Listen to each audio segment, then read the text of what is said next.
Así como pasa en las familias, que cada una tiene sus propias preocupaciones, asimismo cada país ha tenido su propio dolor de cabeza que le ha hecho daño en algún momento de su historia, haciendo que se recuerde con mucho dolor. Sus siglas PCPSL. En la teoría social de Mao Zedong, como base filosófica, tuvo como objetivo cambiar las instituciones peruanas por unas con esencia campesino-comunista. Abimael Guzmán, un profesor de filosofía de la Universidad de Ayacucho, había visitado China y, excesivamente influenciado por las ideas comunistas de Mao Zedong, quien las compartió en su país, Perú, y tuvo la suficiente convicción que se la compartió a un grupo de personas, resultando así el inicio del Partido Socialista del Perú, Sendero Luminoso, por el año de 1970.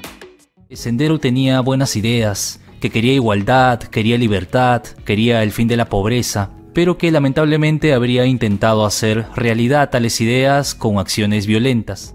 Pronto no fue solo un pequeño grupo, sino unas pocas decenas de miembros bajo el liderazgo de Abimael, a quienes les transmitió su creencia que el comunismo debía desatar una guerra popular, criticando fuertemente al Partido Comunista Peruano por el hecho que solo querían organizar a los trabajadores.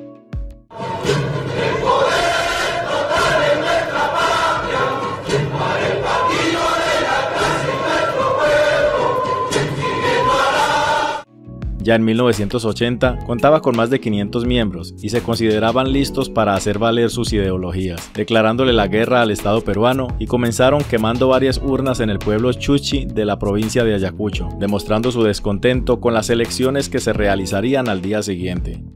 Sin embargo, de sus orígenes como partido político en los años 70, rápidamente Sendero Luminoso derivó en un grupo terrorista.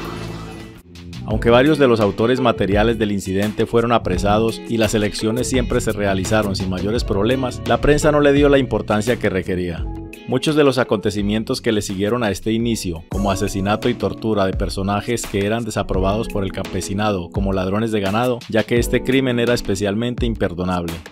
Pero también ultimaron a capataces de algunas granjas que eran controladas por el gobierno y, en fin, personas que bajo la mirada de los campesinos eran indeseables. De la mano de Abimael Guzmán, Sendero Luminoso fue creciendo silenciosamente en las organizaciones populares, compitiendo con las otras agrupaciones izquierdistas y en muchos espacios desplazándolas.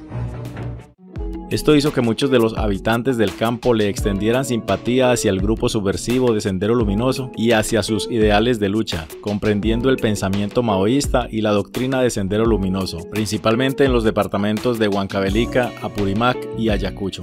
El gobierno de aquellos años se mostró demasiado condescendiente y permisivo con la insurgencia, argumentando que eran un grupo no tan beligerante ni peligroso, y es debido a esto que fue acrecentando el número en sus filas. Los senderistas nunca construyeron un ejército guerrillero en el sentido estricto, sino que optaron por una vía que se parecía mucho a la asiática, en el sentido de no utilizar uniformes, como otras agrupaciones subversivas de Latinoamérica. El Estado frente al pueblo común y corriente aparecía como una figura impotente frente a lo que hacían Sendero Luminoso, y durante bastante tiempo la Guardia Civil del Perú fue la que se encargó de enfrentar y tratar de refrenar estos vándalos. Por ello, no eran fáciles de identificar. No tenían campamento fuera. Cualquier persona podía ser un senderista bajo la simple apariencia de un barrendero o hasta un ama de casa. Para el año de 1982 se presentó el primer ataque de gran importancia por parte de Sendero Luminoso al asaltar la cárcel de Ayacucho, dando de baja a varios efectivos de la policía y liberando varios presos senderistas. La policía reaccionó y atacaron el hospital, acabando con varios senderistas que estaban internados allí. Al ponerse las cosas cada vez más difíciles, el gobierno de Belaúnde promulgó un decreto tipificando el delito de terrorismo. Para los militares y las fuerzas del Estado se tornó demasiado difícil poder identificar quién era senderista y quién era un campesino del común. Así que, debido a que el Estado Mayor declaró estado de emergencia en el departamento de Ayacucho, los militares arremetieron contra los terroristas en una operación que dejó muchas víctimas, algunas veces asolando comunidades campesinas enteras. Pero lejos de aplacarse, el terror siguió creciendo vertiginosamente.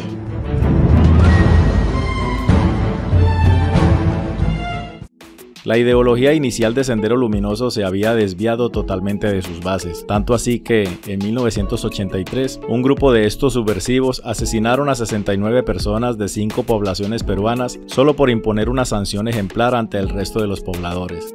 En los siguientes años, el grupo guerrillero Sendero Luminoso continuó atacando la población campesina mientras eliminaba autoridades civiles y políticas y cualquier otro atisbo de autoridad del Estado, acabando con la vida de supuestos informantes de los militares, aniquilando comunidades enteras bajo esta premisa. Años en los que Sendero Luminoso, con Abimael Guzmán como cabecilla, sembró el terror en el país, causando la muerte y sufrimiento de miles de peruanos. Crímenes cometidos bajo el pensamiento Gonzalo, con el objetivo de tomar el poder por medio de la fuerza. Aún así, los medios de comunicación no le estaban dando la cobertura que se merecían a estos hechos de barbarie, hasta que el turno fue para ellos, ya que los comuneros le quitaron la vida a 8 periodistas que viajaban desde la capital peruana, confundiéndolos con integrantes de Sendero Luminoso. Durante las investigaciones se fue dando pie para que se enfrentaran fuerzas políticas de izquierda, que ya algunas simpatizaban con lo que hacía Sendero, y el gobierno del presidente Fernando Belaúnde Terry. En sus ataques, el grupo terrorista Sendero Luminoso extendió más su campo de acción, comenzaron a atacar las líneas de alta tensión, creando apagones en ciudades enteras, poniendo también carros bomba frente a objetivos de gran valor para el Estado.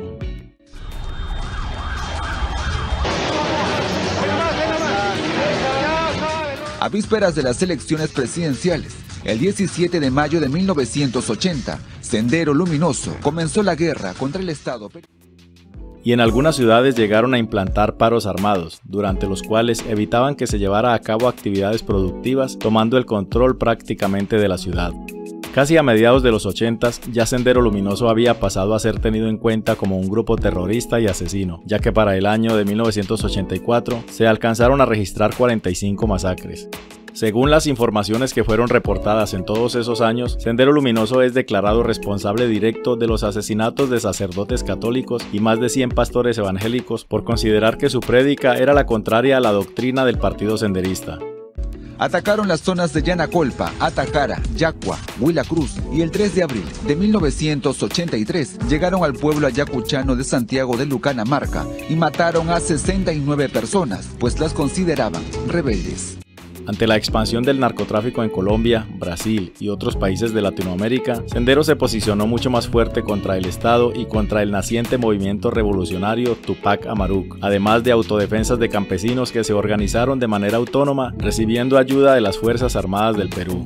El grupo denominado la Comisión de la Verdad y Reconciliación, en su informe afirma que Sendero Luminoso asesinó a cerca de 31.000 personas entre los años de 1980 y 2000. Sus métodos siempre brutales, predominando las lapidaciones o metiendo sus víctimas en agua hirviendo para que sirviera de escarnio público.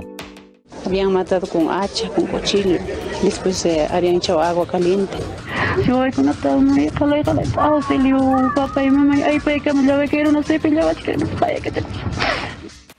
En el momento en que Alberto Fujimori asciende al poder en 1990, de inmediato lanza un ataque contra las guerrillas y armando las rondas campesinas, encerrando y torturando a los que se decían ser simpatizantes de Sendero.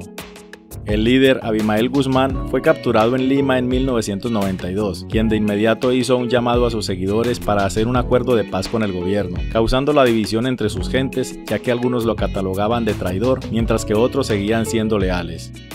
En junio de 1985, en Lima, se produjo un apagón y se desató una balacera. Con la explosión de 2 coches bomba, Sendero Luminoso hizo su ingreso destructor.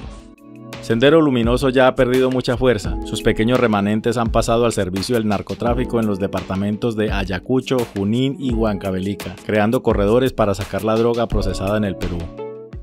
En enero de 1991, hicieron explotar una camioneta en el aeropuerto Jorge Chávez. 2 personas murieron.